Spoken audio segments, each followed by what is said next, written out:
السلام على رسول المصطفى ونبي المجتبى وعلى آله وصحبه الطيبين الطاهرين وعلى عباد الذين اصطفى أما بعد فأعوذ بالله من الشيطان الرجيم بسم الله الرحمن الرحيم قال الله تبارك وتعالى في شأن حبيب الكريم إن الله ملائكته يصلون على النبي يا أيها الذين آمنوا صلوا عليه وسلموا تسليما اللهم صل على سيدنا مولانا محمد صلى الله تعالى عليه وسلم صاحب الوجه الأنور والجبين الأزهر صلاة وسلاما عليك يا سيدي يا رسول الله وعلى آلك وصحابك يا سيدي يا حبیب اللہ۔ غلامان محمد جان دینے سے نہیں ڈرتے، یہ سر کٹ جائے یا رہ جائے کچھ پرواہ نہیں کرتے۔ اور وہی بات الحمدللہ 72 شہدائے میلاد مصطفیٰ صلی اللہ علیہ وسلم جنہوں نے حضور اکرم نور مجسم سرور کائنات فخر موجودات صلی اللہ علیہ وسلم کے عشق و محبت میں اپنے جانوں کا نذرانہ پیش کیا، جو اسپتالوں میں ہے بلکہ کچھ ایسے ہیں کہ ہوش میں بھی نہیں ہے اور ہاتھ اٹھا کے وہ کہہ رہے ہیں لبیک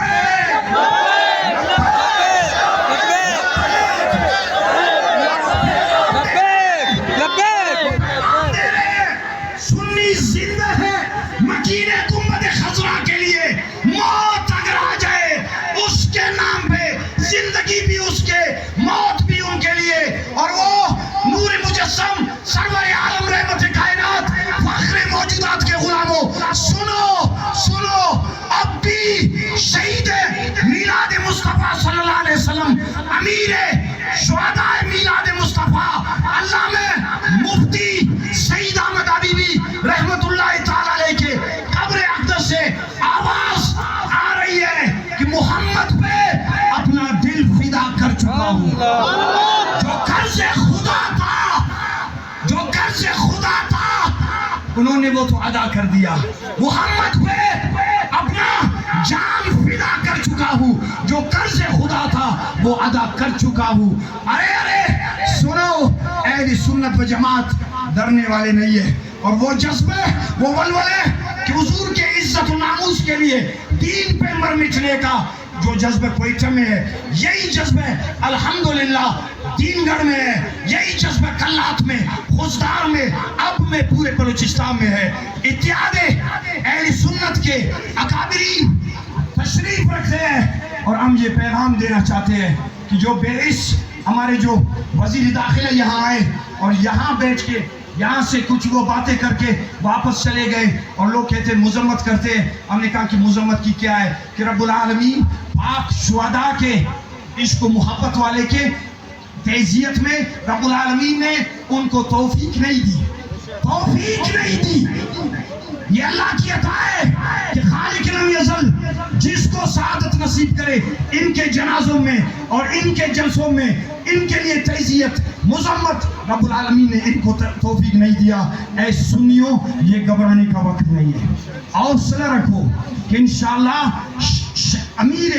جو سب سے پہلے بلوچستان کے سرزمین میں اپنے جان کا نذرانہ پیش کیا، شہید اہل سنت علامہ حافظ افتخار احمد حبیبی رحمت اللہ تعالیٰ علیہ، علامہ مولانا عبدالکبیر کمرانی رحمت اللہ تعالیٰ علیہ، علامہ مولانا محمد قاسم ساسولی رحمت اللہ تعالیٰ علیہ، مولانا امیر بشر رحمت اللہ تعالیٰ علیہ، مولانا عبدالعلیم اور دیگر شہداء نے۔ ارے اہل سنت و جماعت انشاءاللہ آغاز شہید اہل سنت حافظ افتخار احمد حبیبی سے ہوا تھا، اور یہ حضرت علامہ مفتی سید احمد اور جو 72 ہمارے شہداء ہیں انشاءاللہ ان کے خون سے انقلاب آئے گا۔ بلوچستان اہل سنت کا تھا ہے اور رہے گا قیامت تک انشاءاللہ۔ بلوچستان کے سرزمین سے یا رسول اللہ کا نعرہ بلند ہوتا رہے گا انشاءاللہ۔ اور اہل سنت و جماعت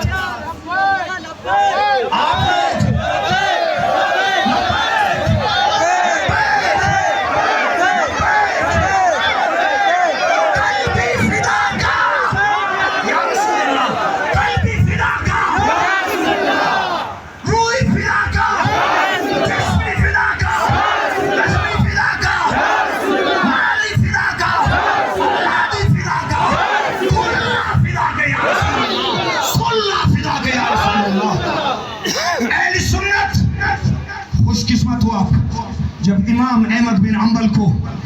پابند سلاسل کیا گیا قید خانے میں، اور امام احمد بن حنبل جب نکل گئے اور وہ دعا کر رہے، ان کی بیٹے فرماتے ہیں کہ ہر رات تہجد میں جب اٹھ کے وہ دعا کر رہے، اے اللہ ابو الہیثم جو ڈاکو تھے مالک ان کی مغفرت فرما۔ بیچا حیران ہو گئے کہ صبح اس ڈاکو کا نام لے کے دعا کر رہے ہیں، رات کو دعا کر رہے ہیں، تو اس نے کہا کہ جب مجھے گرفتار کیا گیا میں اکیلا تھا، ظلم ستم ہو رہے تھے، وہ آئے اور کہا اے وقت کا امام، اے وقت کا امام گھبرانا مت، ثابت قدم رہنا، میں ڈاکو ہوں، جب مجھے پکڑ کے لے آتے ہیں کوڑا مارتے ہیں، اس وقت تک غالباً 1700 یا اس سے زیادہ میں اپنے جسم پہ کوڑا برداشت کیا ہوں، جب یہ نکال دیتے ہیں سزا جو مقرر کر کے، جب وہ باہر نکالتے ہیں پھر میں اپنا کام کرتا ہوں، اس پہ میں اپنے جو غلط کام ہے پھر بھی اس پہ ثابت قدم ہوں، تو وقت کا امام ہے، گھبرانا نہیں، اور اے اہل سنت تم بھی گھبرانا مت۔